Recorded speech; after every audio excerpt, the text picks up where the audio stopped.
Hi! So, a few days ago I asked you guys who would be more powerful, Nightmare Moon or Daybreaker, and shockingly, a lot of you said Daybreaker. I mean, for a form that appeared once in the show, it was a pleasant surprise. But that got me thinking, how strong would Daybreaker actually be? And could we even measure her power? After all, Daybreaker had virtually no relevance in the show, so how would we even go by figuring out her true power? Well, buckle up because we're about to find out. But first, who even is Daybreaker? For those unfamiliar, Daybreaker was the nightmare form of Prince Celestia. After embracing the darkness of the nightmare forces, Celestia transforms into a monster of pure fire, living to see the world burn and become the sole ruler of Equestria. Her first appearance was undeniably cool, even more so than Nightmare Moon, and one that was such a breeze of fresh air. But while a lot of fans consider this as the first time we see an evil Celestia, it wasn't. The concept of Daybreaker was something that has been a thing since early 2014, and one that fascinated everyone. So much so that Interplay, the company behind the MLP TCG game, even created their own, called Nightmare Star. Not to be confused with Daybreaker, this form was exclusive to the MLP TCG game, and for what she was incredibly cool.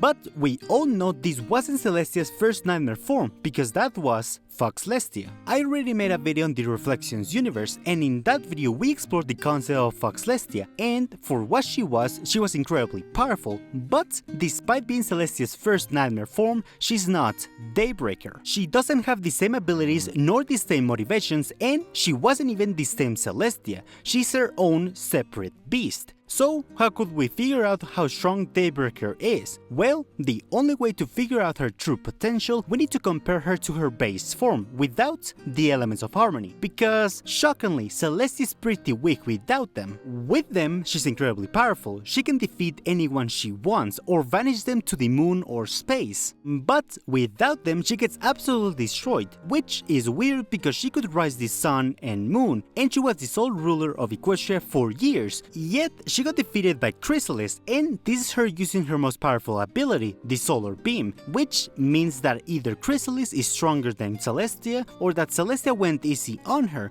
and judging by these panels, I'm going with the latter. And at this point I was thinking that Sunset, Twilight, Luna or hell, even Starlight, were more powerful than Celestia. But then I went to the comics and immediately was shocked. Here, Celestia is not only more competent, but also more powerful, as she's as powerful or slightly stronger than Sombra, which is saying something. Another thing is her abilities. She still has her solar beam and the ability to move the sun and moon, but then we learned that she can also move meteorites or planets, preserve or extend the life of living creatures, disguise herself if necessary, and even generate a solar explosion by charging her beam, which was a huge surprise, especially from the Celestia in the show, but at least we have an idea on how powerful she is. Daybreaker doesn't have that, or so you would think, as in the comics we got to see what Daybreaker's true potential could be, although still not much. Let's make it work, beginning with her body, because yes, her existence alone would be a problem. With an outer body that has the heat of a small sun, she would incinerate anything unfortunate enough to be close to her, and that's without mentioning the effect she would have in Equestria, burning nature to ashes, vaporizing all of the water, and reducing the land uninhabitable for any living thing. And the only way you'd be able to survive in this world would be going underground. But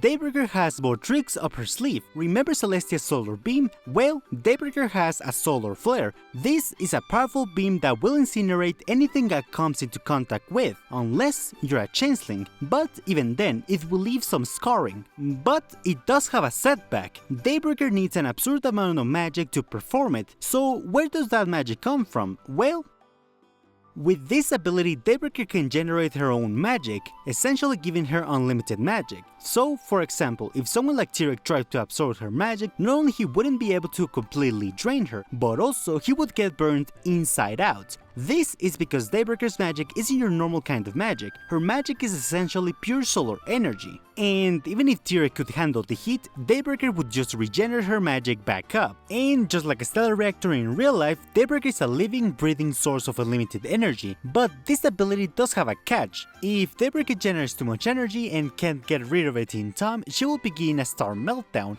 igniting a solar explosion, which is bad, but also killing the gravity of the entire planet. But wait, there's more. Celestia can move the sun, but something that Daybreaker can do that Celestia can't is manipulating the heat of the sun at will. Harnessing the heat that she's made of, she's capable to regenerate herself if injured, but also use this heat as a way to impulse herself in flight, resulting in one of the most destructive and fastest flights in G4, only comparable to Rainbow Dash. And finally, as if Daybreaker wasn't broken enough, she can use the sun as an extension of herself, granting her the ability to revive herself like a phoenix or use it to spy on her subjects if necessary. So, Daybreaker has Celestia's base abilities but better, plus her regeneration powers, heat manipulation, and she still can move the sun just without the physical or power limitations. And when her only weaknesses are things that you can't control, and even if she dies, this doesn't get rid of her, you're basically at her mercy. But despite her ridiculous powers, she does have two weaknesses.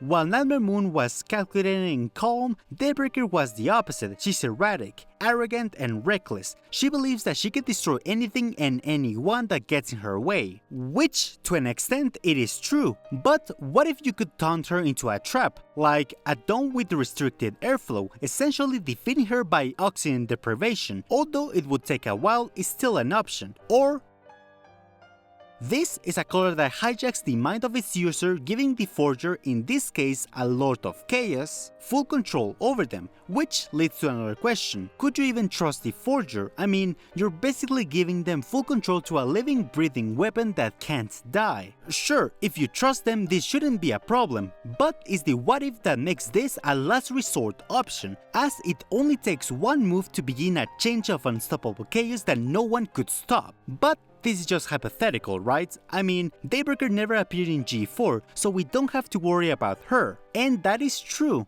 to a degree. Celestia as a character is one that was more close to becoming Daybreaker than fans realize. I mean, think about it. Celestia lost a lot of things in her life. Love, a student, family, and in a way, maybe even her childhood. She is a pony that is constantly living under pressure of being a good enough ruler, and while yes, there's a lot of subjects that love her, there's also a lot that hate her and see her as nothing more than a pony that favors Ponyville, which in consequence led other places in Equestria to suffer. This dehumanization of her, stress, plus one wrong move can break the Celestia we know, transforming not out of revenge or hatred, but rather for the sake of power. Power that she would use to forge an Equestria she sees perfect, no matter the cost. And that's what I feel makes Nightmare forms so intriguing. Despite popular belief, not all users that embrace the Nightmare forces did it out of hatred or jealousy. Some did it out of grief, despair, and others, like Celestia, for the desire to protect others, but that along the way they got lost and became the monsters everyone fears. And the only thing it would take is a broken and desperate enough Celestia to make it all